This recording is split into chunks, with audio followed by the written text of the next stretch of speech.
4 जून 2024 महत्त्वाची तारीख आहे, कारण लोकसभेचा निकाल लागणार आहे आणि देशाची अर्थव्यवस्थेची आणि शेअर मार्केटची दिशा पुढच्या 5, 10, 15, 20 वर्षासाठी काय असेल ते त्या दिवशीच ठरणार आहे. आता प्रश्न असा आहे की निवडणुकीमध्ये जे काही होतं 2014ला जे झालं, 2019ला झालं, ते शेअर मार्केटला आधीच माहिती होतं. आपल्याला कसं कळतं तर ज्या दिवशी निकाल लागतो त्याच्या मागच्या 3 महिन्यात शेअर मार्केटमध्ये वाढ झाली आहे का घसरण झाली आहे याच्यातून आपल्या लक्षात येतं की मोठे गुंतवणूकदार म्हणजे फॉरेन इन्व्हेस्टर आणि आपल्या देशातले HNI इन्व्हेस्टर, तर ते काय करतायत त्याच्यावर किंमत, म्हणजे उदाहरणार्थ निफ्टीची किंमत वाढत जाते किंवा खाली येत जाते. जर ती किंमत वाढत असेल, निफ्टी जर वर जात असेल निकालाच्या आधी 3 महिने, तर याचा अर्थ मार्केटला अनुकूल असणारा निकाल निवडणुकीमध्ये लागणार आहे.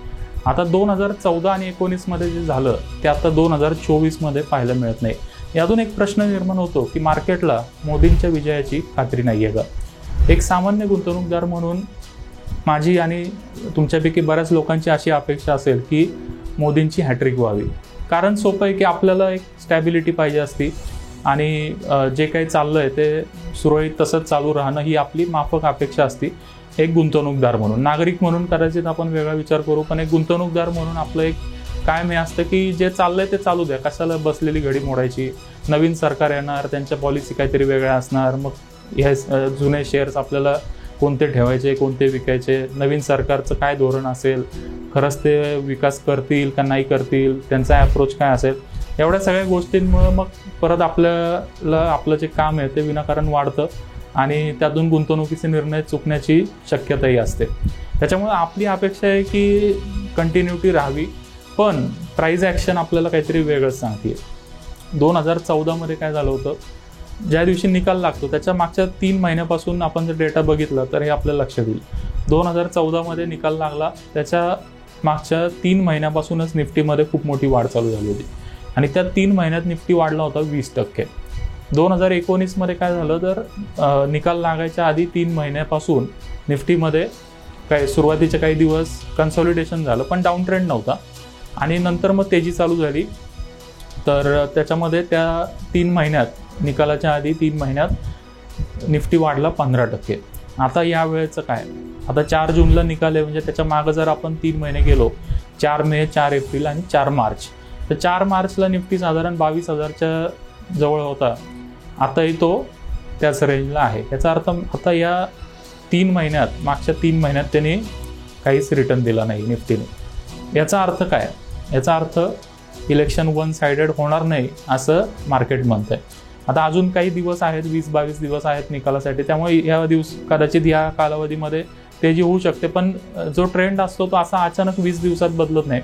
कारण का या मोठ्या लोकांना सगळं त्यांच्याकडं, म्हणजे आपल्याकडे जे ओपिनियन पोल वगैरे येतात ते सगळे बरेचसे मॅन्युप्युलेटेड असतात, पण HNI इन्व्हेस्टर किंवा फॉरेन इन्व्हेस्टर यांचे स्वतःचे ओपिनियन पोल असतात. त्यांच्याकडं मार्केट म्हणजे ग्राउंड लेवलला जाऊन रिसर्च करणारे लोक असतात, नागरिकांचा कल काय आहे, कोण कोणाच्या बाजूनी आहे, सरकार बदलू शकतं का, कोणाला किती सीट मिळू शकतात, ह्याच्यासाठी त्यांच्याकडे पेड रिसर्च असतो आणि जो हाय क्वालिटी असतो त्याच्या बेसिसवर ते गुंतवणूक करण्याचा किंवा काढून घेण्याचा निर्णय घेतात. ते त्याचं रिफ्लेक्शन चार्टवर होतं आणि त्यातून आपण कन्क्लुजन काढू शकतो. तर ज्या अर्थी मागच्या 2-2.25 महिन्यामध्ये निफ्टी वाढत नाही आहे, याचा अर्थ कुठेतरी गडबड आहे आणि थोडं आपल्याला सावध राहण्याची गरज आहे. आपली इच्छा काय आहे, मला काय वाटतं याच्यावर जग चालत नाही.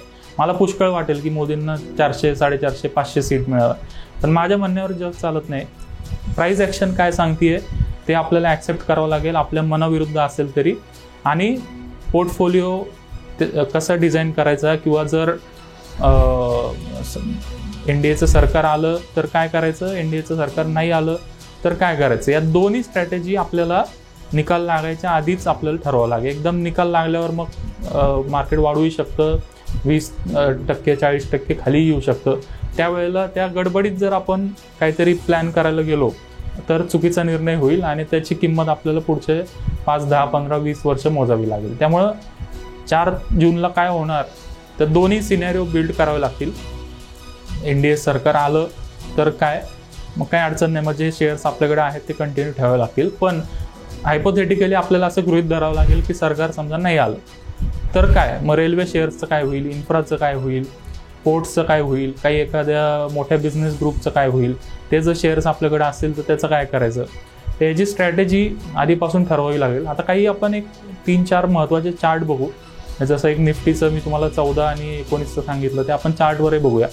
त्या व्यतिरिक्त इंडिया विक्स, त्याच्यानंतर स्मॉल कॅप इंडेक्स, तर ह्या व्यतिरिक्त अजून काही 2-3 चार्ट आहेत. तर ते चार्टही आपल्याला काही मेसेज देत आहेत का, आणि 14 आणि 19मध्ये काय झालं होतं, आणि त्या तुलनेत आता 24मध्ये काही सिमिलॅरिटी किंवा त्याच्यामध्ये काही डिफरन्स आपल्याला दिसतोय का, ते एक थोडंसं 2 मिनिटात जाणून घेऊया. सगळ्यात पहिल्यांदा आपण चार्ट बघूया निफ्टीचा 2014चा. 16 मे 2014ला निकाल लागला होता. त्यावेळेला काँग्रेसचं सरकार होतं आणि ते बदलून नरेंद्र मोदी सत्तेवर आले. त्याच्या आधी 16 फेब्रुवारीला निफ्टी होता साधारण 6000च्या आसपास. निकाल लागायच्या आधी 1 महिना म्हणजे साधारण 16 एप्रिलपर्यंत निफ्टी वाढला 6600 पर्यंत, म्हणजे साधारण 12% वाढला तो. 6000 ते 6600, 10-12% वाढला. आणि त्याच्यानंतर निकालाच्या आधी 3-4 दिवस खूप मोठी रॅली झाली. एकूण जर आपण बघितलं तर हा जो 6000चा लो आणि 7500चा हाय किंवा 7200 पकडा, तरी साधारण या 3 महिन्यामध्ये 20% निफ्टी वाढला. 2019 सेम पॅटर्न बघायला मिळतोय. 23 फेब्रुवारीला 23 मेला निकाल लागला. त्याच्यामुळं त्याच्या आधी जर आपण आलो, 23 फेब्रुवारीला निफ्टी होता साधारण 10,700च्या आसपास. निकाल लागायच्या आधी 1 महिना 23 एप्रिलला तो क्लोज झाला 11,500ला, म्हणजे 7-8% तेजी झाली होती. आणि निकालाच्या दिवशी त्याचा हाय पॉइंट होता 12,000. म्हणजे या 3 महिन्यात पहिल्या निकाल लागायच्या आधी 1 महिन्यापर्यंत जवळपास 7-8% तेजी झाली होती आणि साधारण 10-12-15% तेजी पूर्ण या 3 महिन्यात झाली. आता आपल्याकडे काय की यावेळेचा निकाल 4 जूनला लागणार आहे. त्याच्यामुळं आता आपल्याला पुढच्या कॅन्डल माहित नाहीत, पण म्हणून आपण 2 महिन्याचाही डेटा बघतोय की ऍटलिस्ट म्हणजे निकाल यायला 1 महिना बाकी असताना त्याच्या मागच्या 2 महिन्यात काय झालंय तेही आपण बघतोय. आता निफ्टीमध्ये 4 जून म्हणजे 4 मार्च पर्यंत आपल्याला मागे यावं लागेल. 4 मार्चला निफ्टी होता साधारण या लेवलला 22,400ला. आता 22,400 पासून हाय पॉइंट जरी आपण बघितला तरी 22,776, हार्डली 2% तो वर गेलाय. आणि नेट जर बघितलं तर म्हणजे 4 मार्च ते करंट डेट 13 मे पर्यंत निफ्टी निगेटिव्हच आहे 1%. आता खरी माझ्या पुढच्या चार्टमध्ये अदानी एंटरप्राइजेस 14 फेब्रुवारीला ट्रेड करत होता 20 रुपयाला. निकाल लागला त्या दिवशी तो गेला 16 मेला किती रुपयाला गेला, 56 रुपयाचा हाय त्यांनी मार्क केला. 50 रुपये आपण पकडू, म्हणजे 20चा 50 झाला, म्हणजे जवळपास 150% रिटर्न दिला अदानी एंटरप्राइजेसच्या शेअरने 2014च्या निकालाच्या आधी 3 महिने. 2019 थोडीशी साशंकता होती की काय होते काय नाही, पण तरी जे 1 महिना बाकी असताना 120 रुपयाचा शेअर ऍटलिस्ट तो 153 पर्यंत जाऊन मग खाली आला होता. आणि मग परत निकालाच्या आधी 4-5 दिवस मोठी तेजी चालू झाली. आणि नेट जर बघितलं तर 120 रुपयाचा 180चा त्यांनी हाय मार्क केला होता, म्हणजे साधारण 50% मॅक्झिमम त्याच्यामध्ये तेजी झाली. आता यावेळेचं 4 जून म्हणजे आपल्याला मागे यावं लागेल 4 मार्च पर्यंत. 4 मार्चला अदानी एंटरप्राइजचा शेअर होता या लेवलला 3300 रुपयाला. आता यावेळेला वेगळंच काहीतरी झालंय बघा. 3300 रुपयाचा शेअर आलाय 2800 रुपयापर्यंत. विशेष म्हणजे त्याच्यामध्ये हा एक ब्रेकडाऊन पण त्याच्यामध्ये झालेला आहे ट्रेंड लाईनचा, जो आपण मागे एकदा कव्हर केला होता 6 तारखेला जेव्हा झाला तेव्हा. तर हा एक ब्रेकडाऊन झालाय. आणि या मागच्या म्हणजे आता अजून निकालाला 21 दिवस बाकी आहेत, पण मागच्या 2-2.25 महिन्यात जर आपण बघितलं तर शेअर 20% खाली आलाय. तर ही प्राइस ऍक्शन बरंच काही सांगून जाते. आता आपल्याला याच्यातून करायचं काय हा मुद्दा आहे. आपल्याला निफ्टी आणि अदानी एंटरप्राइजेस हे दोन्ही चार्ट आपल्याला रोज बघायचे आहेत. त्याच्यामुळे ट्रेडिंग जर करायचं असेल अदानीमध्ये तर 3 आवरच्या बेसिसवर जर सरकार येणार असेल तर शेअर ऍटलिस्ट 50% वाढेल. पण उलट पण होऊ शकतं, गॅप डाऊन होऊ शकतं, काही होऊ शकतं. तर ज्यांना ट्रेड करायचंय ते ऑप्शन्सच्या मदतीने लॉंग शॉर्ट दोन्ही ट्रेड करू शकतात. म्हणजे buy put option call option जसं ट्रेंड दिसेल सुपर ट्रेंडचा वापर करून किंवा अजून कोणता तुमचा एखादा इंडिकेटर असेल तर त्याचा वापर करून तुम्ही करू शकता. ज्यांना ट्रेड नाही करायचंय पण मार्केट में 4 जूनला निकाल लागणार आहे, त्याच्या आधी 1-2 दिवस जर असं वाटलं की गडबड आहे, की प्राइस ऍक्शन सांगेल पुढच्या ज्या कॅन्डल आहेत त्या आतापर्यंतचं काय आहे ते आपण अनालिसिस केलंय. हे सगळं जे आहे ते समोर आहे, तुमच्या चार्टवर आहे, झालेल्या गोष्टी आहेत, यात काही कोणी मॅनिप्युलेट करू शकत नाही. आता पुढच्या 20 दिवसात काय होईल सांगता येत नाही. जर मार्केटला वाटलं की नाही कंटिन्युटी होणार आहे, सरकार येणार आहे, तर दडदड मार्केट वर जाईल, हा शेअर पण वर जाईल, निफ्टी वर जाईल. पण ती प्राइस ऍक्शन आपल्याला सांगेल की 2 जूनला आपण काय करायचं.